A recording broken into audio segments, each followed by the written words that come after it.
This happened a few years ago, but upon discovering this sub, it reminded me of that incident and I wanted to share. The year 2018, me and 3 other friends, we were all males in our early 20s, decided to travel to Bali for about a week, since it was cheap and we had the time, so why not? Our itinerary included sightseeing, trying local foods, mountain climbing, visiting bars at the beach, basically a typical vacation in Indonesia. It was honestly quite a surreal experience. The country is absolutely beautiful, and the food was amazing. The only issue I had about the trip were the locals. Drugs were really prominent there, especially mushrooms. The streets were filled with people dying to sell us their drugs. I'm not exaggerating when I say this. One dude even grabbed my arm because I ignored his 2-for-1 deal for a one-way trip to meet Jesus. I shrugged him off while my friends laughed it off, suggesting that I may be passing up a chance to meet our Lord and Savior. He looked rabid and frantic, like he was about to pounce on me like a dog diagnosed with rabies. I didn't feel too afraid, as we were confident that we could handle them, since half of them were not even sober. However, that is only the tip of the iceberg. The horror starts when we went back to our Airbnb for the night. We had an early day the next morning and were exhausted. The place was extremely cheap, and it didn't even have a proper locking mechanism for the door. It had 2 wooden doors, which swung inwards, and the only way to lock them was to wedge a wooden block through the holes mounted on the door. It was quite a primitive lock, but it gets the job done, I guess. Everything was going well until the last night of our trip, when we realized the wooden block was missing. We looked everywhere for it, but to no avail. I just figured that one of us must have misplaced it somewhere. We settled for using a selfie stick. I know, it sounds like a horrible idea. Instead, since we didn't have anything that fits the holes to wedge the door closed, we turned in for the night, seemingly not expecting anything, since we had already stayed there for 6 days, with no issues. I woke up to strange clicking sounds in the dead of night. I got out of my bed, and I thought maybe it was one of the guys, so I nonchalantly approached the noise. My friends were all sleeping, so I decided to investigate the cause of the noise. The ruckus seemed to be coming from the door, so I headed towards them, feeling extremely confused. Who could be at our doorstep at this time of night? I noticed the doors were slightly opened, and the selfie stick was horribly deformed. I peeked outside, and I saw 3 people staring through the gap between the doors. They were really close to the entrance, and were attempting to push the doors open. I yelled at them, questioning their intentions, as I noticed one of them was holding the wooden block. I was shocked and puzzled at the situation, as I recognized one of the men. He did the overall cleaning for the Airbnbs and pathways during the day, so there was no reason for him to be there at 3 a.m. The other dude asked if the wooden block belonged to us, as they allegedly found it outside of our Airbnb. I definitely smelled bullshit, as there was absolutely no reason to do that at 3 a.m. I called for my guys, and the 3 men immediately ran for it. I clued in the guys on the circumstances, and we stayed up until the morning came in case they tried anything funny. We decided to report to the reception about their employee, but the description I gave them were not synonymous with theirs. They told me the housekeepers they hired consists of only females in their late 30s and 40s. This sent shivers down our spines as we came to realize that we had let a complete imposter in and out of our rooms while we were out. Luckily, nothing important was lost, and we got out of that situation safely. I can't imagine what would have happened if I didn't wake up on that fateful night, as the doors were close to being opened. I was just grateful that it was our last night there.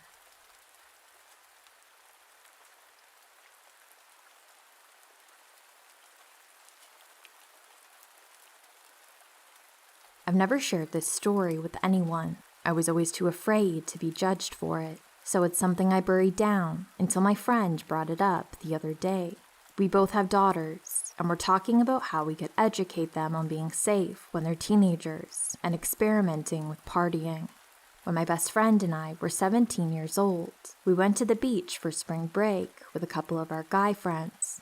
My friend was talking to this guy she had met through mutual friends, and he wanted us to meet up with him at his house. He and his friends had rented together. Our guy friends had ditched us to meet other girls, so we decided to go ahead and go to her friend's house to hang out with them. When we get there, it was the middle of the day, and he took us inside and introduced us to everyone.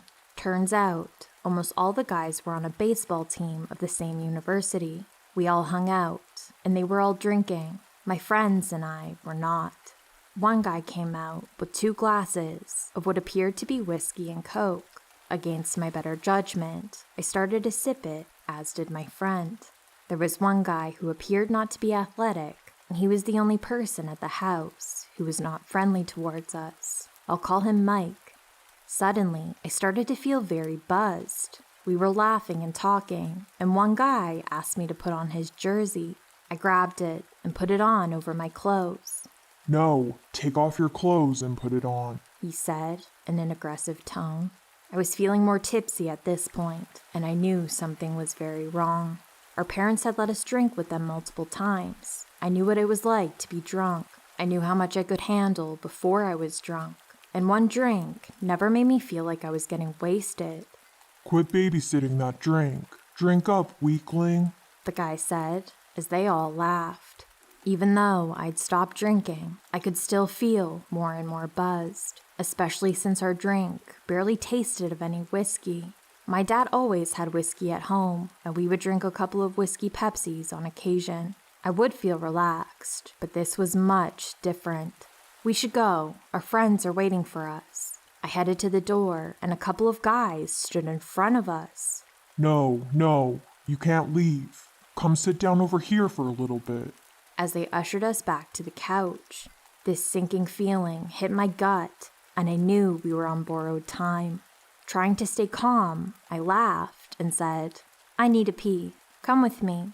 I grabbed my friend's hand, and we went to the restroom together. We both stood there, and we had already read each other's minds.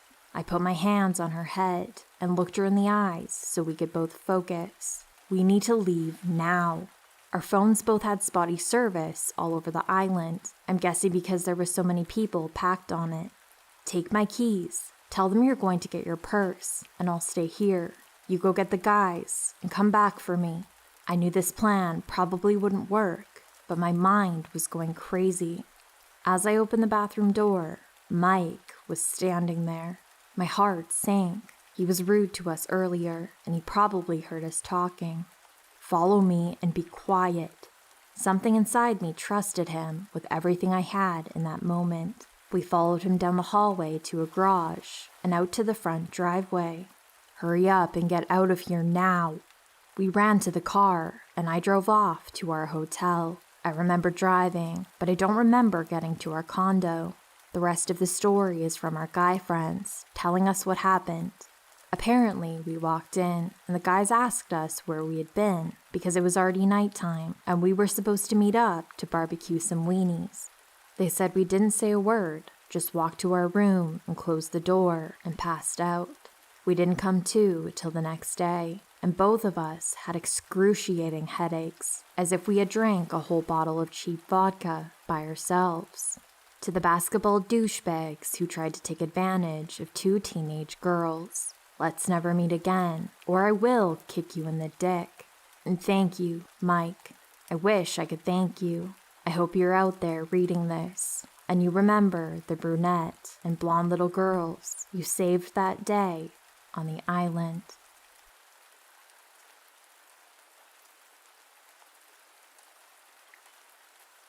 This happened to me last night. For reference, I live in a college town. I, 21 female, was walking down the sidewalk to enter my friend's apartment building at around 9 p.m., so it was dark out already. I had to park down the street a ways, due to all the spots being filled up.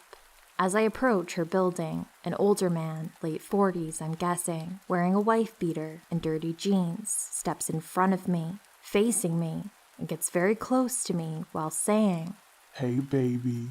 I'm no stranger to the occasional harassment, so I quickly sidestep him and go on my way.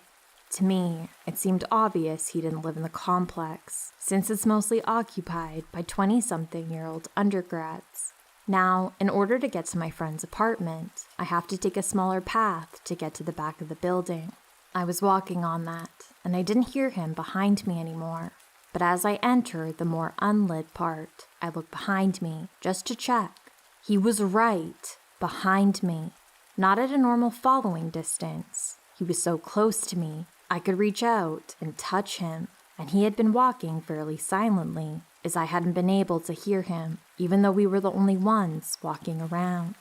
I'm scared shitless at this point. I see some people in front of me on the stairs, so I start running towards them into a more well-lit area. I was yelling, "I don't know you, please get away from me." I began to pull out my pepper spray while still running towards the onlookers who were still on the stairs. He got flustered and ran away, and I was able to contact my friend and get inside. Even though he had left, the people who had witnessed this all happen ended up not even saying a word to me and going back inside. I'm not sure what else they could have done at that point, but being alone while waiting for my friend to let me in made me feel incredibly unsafe. I held onto my pepper spray until I was completely inside the locked building.